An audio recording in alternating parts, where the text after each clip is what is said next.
Tertangkap kamera Rivera, pemain tengah Persebaya Surabaya, di momen ini meminta support dari rekan-rekannya dalam menciptakan sebuah peluang. Ya, Persebaya Surabaya berhasil mengalahkan Persita Tangerang dengan skor akhir 0-1 dalam lanjutan Liga 1 Indonesia.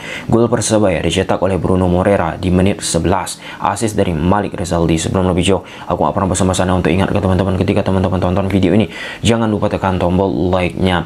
Ya, sepak bola sangat amat kejam. Di pertandingan ini Persita sangat amat mendominasi permainan dengan 68% penguasaan bola. Sedangkan Persebaya Surabaya hanya 32%. Dan Persebaya Surabaya pun dari sisi permainan dengan skuad mewah yang mereka miliki masih jauh dari kata harapan. Meski tidak memainkan penampilan yang istimewa, ya Persebaya berhasil menciptakan gol. Ini juga bukan pertama kali kalau kita membahas taktikal yang dimainkan oleh Coach Paul Monster bersama Persebaya sangat amat penting, sangat amat dibantu oleh kemampuan individual. Nah, di momen Persebaya menghadapi Persita, again, kemampuan individual yang dimiliki oleh Bruno Moreira, ya sekali lagi memberikan kemenangan, memberikan warna, memberikan perbedaan terhadap yang diinginkan oleh Persebaya. Permainan kolektivitas itu belum muncul. Nah, kebelakangan atau beberapa tahun yang lalu teman-teman sangat identik kita melihat bagaimana kemampuan, bagaimana permainan indah ditampilkan oleh Persebaya lewat 1-2 sentuhan, tektok, one to touch. Nah, di beberapa pertandingan sudah dilakoni oleh Coach Paul Monster. Simak saja analisa-analisa yang kita hadirkan teman-teman. Ya, belum menunjukkan kemewahan skuad yang dimiliki oleh Persebaya. Ya, aku pun mengerti teman-teman, karena di kolom komentar media sosial ada sebagian pihak yang tak memperdulikan permainan Persebaya, dalam konteks mau itu bagus, mau itu jelek, mau itu nggak berjalan prima di atas lapangan, yang penting menang. Nah, di sisi lain ada juga sebagian pihak yang menginginkan Persebaya harus juga bagus dari sisi permainan, bukan hanya sekedar menang. Ya, kalau kita bicara dari hasil, Persebaya dapat 3 poin. Nah, kalau orientasi kita cuma hasil, maka video ini sampai di sini aja untuk orientasi pembahasan hasil. Karena kita bahas taktikal, maka ada kaitannya sama permainan. Bayangkan teman-teman, di sektor tengah Persebaya itu pemain top-top loh, pemain gacor. Rashid udah melanglang buana di kompetisi Liga Indonesia. Kemudian Gilson yang diharapkan mampu menciptakan warna dimensi berbeda terhadap sektor tengah Persebaya.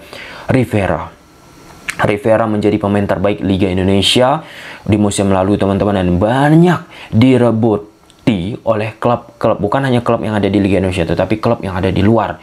Dan di pertandingan ini Rivera teman-teman meminta supporting dari rekan-rekannya di sektor tengah, karena Rivera ini sistemnya saat kita menonton performa yang sangat amat cemerlang bersama Madura, jarak antara Rivera dengan support rekan-rekan yang lain itu sangat amat rapat, sehingga apa?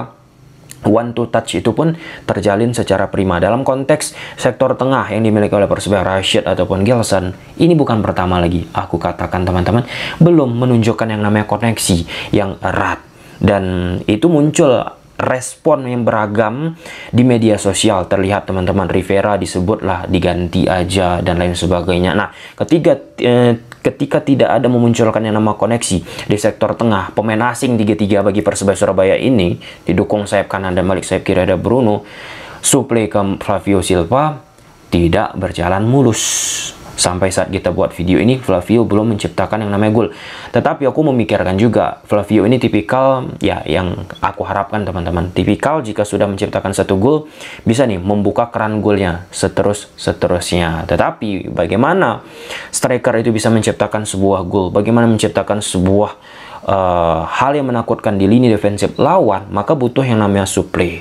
Nah, jarak antara Rivera ataupun ya banyaklah case-case Rivera akhirnya mencoba mengambil inisiasi teman-teman, menciptakan yang namanya create chance. Nah, tetapi kalau kita bicara tipikal yang dimiliki Rivera, dia ini butuh tandem. Di Madura ada namanya Hugo, didukung lagi Jacob. Jadi permainan triangle dan sebagainya itu sering tercipta. Namun perlu juga kita garis bawahi teman-teman, di beberapa pertandingan sudah dilakukan Coach Paul Monster bersama Persebaya pun di babak pramusim memang belum terlihat istimewa. Nah, dengan di pertandingan ini secara spesifik, misalnya kita lihat teman-teman, Persebaya Surabaya lebih cenderung bermain menunggu.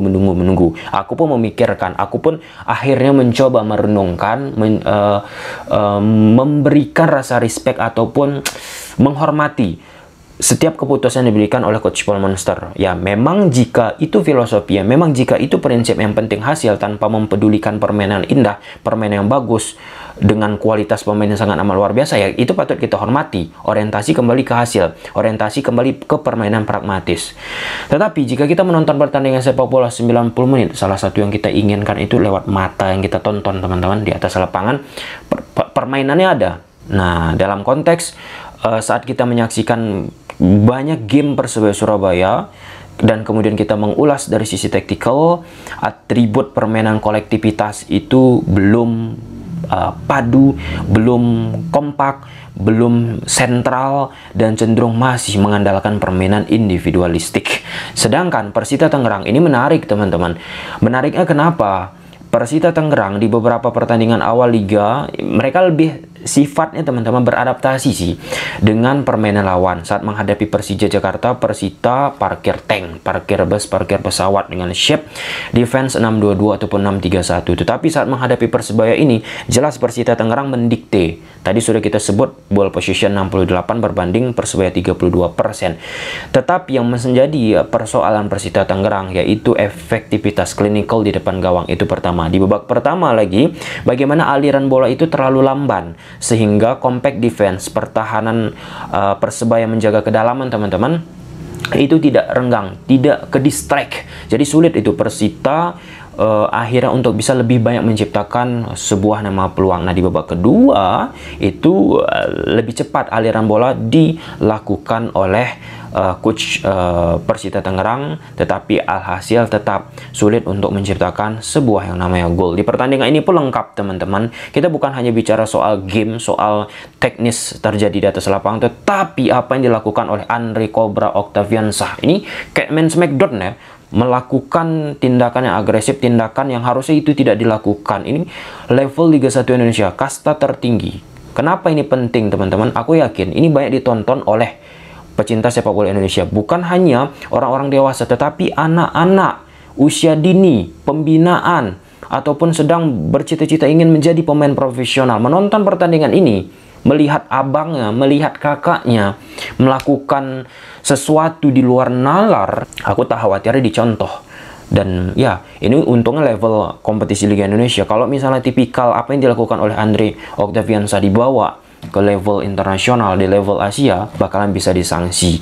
Dan syukurnya beberapa keputusan wasit pun dengan adanya video asisten referee terbantu teman-teman, dan keputusan wasit pun ataupun kepemimpinan wasit pun di pertandingan ini sangat patut juga lah kita apresiasi. Ya, mungkin ada beberapa hal yang diperdebatkan, overall sangat oke lah ya apa yang ditunjukkan oleh wasit Excel. Oke, kita bahas ya teman-teman formasi yang dimiliki oleh Persita ataupun Persebaya Surabaya. Persita di atas kertas mereka gunakan pola 1-4-2-3-1 atau 1-4-3-3 teman-teman. Nomor 33 di tengah Sen Yong-bai akan dibantu oleh Bruno. Jadi seperti membentuk double pivot. Gianjola ini cenderung berada di belakang Mario. Sayap kiri ada Yardan Yafi, sayap kanan ada Jack Brown. Nah, sedangkan Persebaya Surabaya di atas kertas gunakan pola 1-4-2-3-1. Nah, cenderung Persita Tangerang itu mencoba melakukan penyerangan dari sektor kanan ataupun sayap kiri permainan Persebaya. Ada beberapa kali ya. Kenapa? Karena Mikel Tata ini dari sisi defensif aku bilang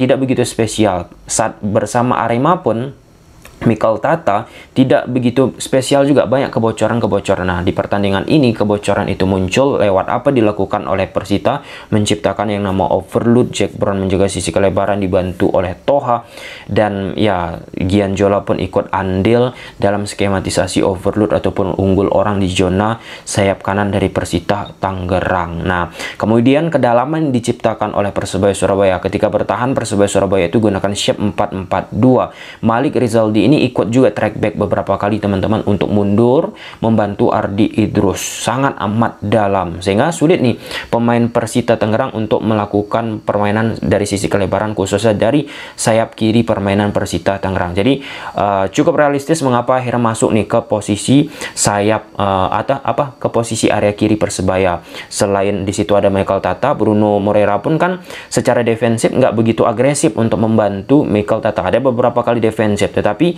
itu jelas kan positioning yang dimiliki oleh Bruno Moreira yang kuat dari sisi attacking, opsional untuk memanfaatkan sektor kiri permainan Persebaya Surabaya, cukup realistik dan pembacaan yang sangat jeli teman-teman dari pelatih Persita Tangerang. Tetapi itu tadi, efektivitas klinikal di depan gawang tidak begitu prima. Nah, kemudian Persebaya Surabaya dari sisi build up yang mereka lakukan pun tidak berjalan mulus, long ball karena di sektor tengah teman-teman mereka kesulitan untuk bisa menemukan rekannya ataupun menciptakan koneksi ketika Mohamed Rashid ataupun Gelson turun ke bawah menjemput bola.